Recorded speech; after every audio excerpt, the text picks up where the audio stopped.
come. Yes. Good girl, Rhodey. Good girl, sweetie. Good girl, mama. All right, guys. So yesterday when I posted the video with the 3 points, recalling her to me to go get the ball, I do tons of little things like that. All I do is take the obedience that the dog knows, and to start proofing things, making things better, you show it in different pictures, different patterns. There's no end to the things you could do. So right now, Rhodey's hungry. It's first thing in the morning, and she really wants to eat. So if she can't run past her food and come to me when I call her, how are you supposed to get her to ignore things on the outside in the real world that she wants? You understand? So where so many people fail, they think their dog knows sitting down and come in place, and they work on all this basic obedience stuff, but then they never proof it for the real world. They never proof it for the real world. So before I ever take any dog and put them in a situation where they're going to struggle, I make it possible for them and easy for them to get through those situations by practicing silly little things like this all the time, right? Now, let me go a little further. There's no collar on her. There's no e-collar. There's no nothing on her. Yes, I'm in a fenced backyard, but I want to talk about the imagination of a lot of the force-free or purely positive people out there. This isn't something that I discuss too often, but it gets so tiring seeing ridiculous people on that side. And believe me, there's plenty of ridiculous people on both sides. But I get so tired of seeing someone, you'll get a force-free trainer or a purely positive trainer watching a so-called balance trainer, and I hate that word, right?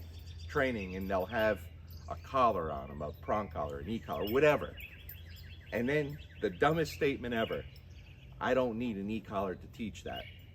Well, guess what?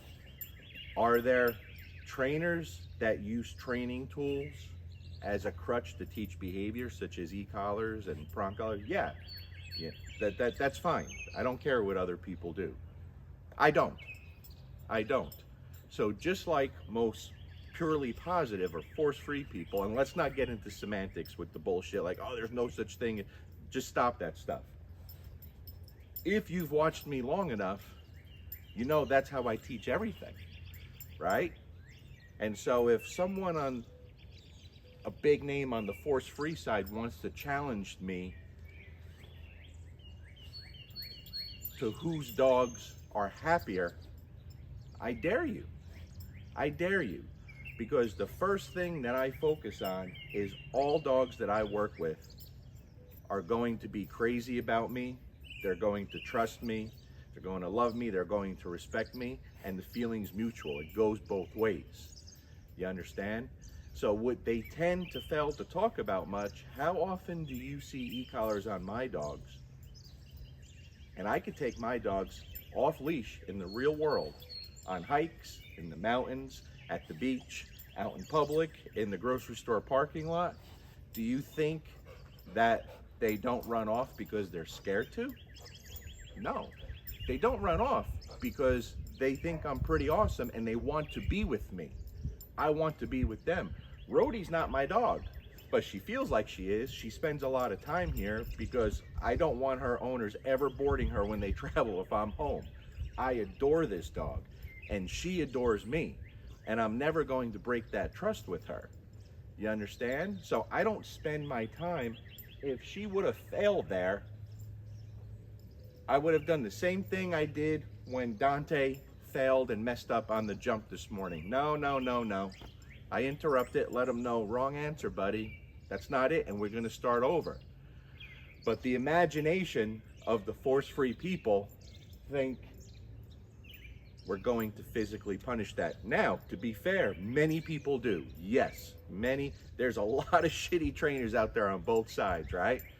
Someone on the force-free side that I get along with very well, because I don't have a lot of battles on that side, sent me a video of a halfway decent and well-known trainer the other day dealing with in-home aggression, right? And they said, what do you think about this? It was very heavily based on keeping e-collars on the dogs all the time and utilizing. And I'm always going to be honest.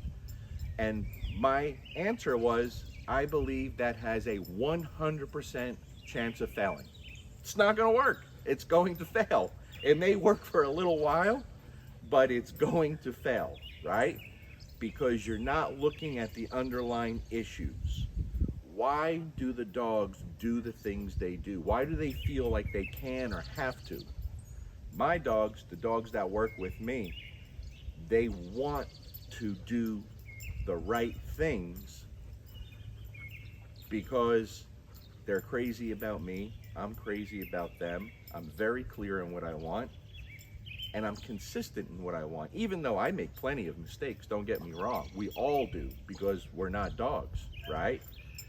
But the dog tries so hard to get it right, and if I see they're trying to get it right, but they're struggling, then I know it's not a dog problem, it's an information problem, and I'm delivering the information the wrong way. So if the dog messes up, the first thing I'm not going to say, oh, this dog's being defiant, this dog's being bratty, because that's what a lot of these jerk-offs on the so-called balance side, that's what they always go to, right? It's tool after tool after tool, punishment after punishment after punishment, which is never correct either, by the way. So I can get into this thing and I can go for hours on this subject. But here's the simple challenge for all dog trainers on the force-free side and on the balance side. And there's trainers doing great things on both sides. Just show the work. It's that simple. Just show the damn dogs in real situations. Just show the work. We have people out there that are brilliant writers. They write about dog stuff every day. They get very philosophical and use big palabras, big words, right? But you never see them train a fucking dog.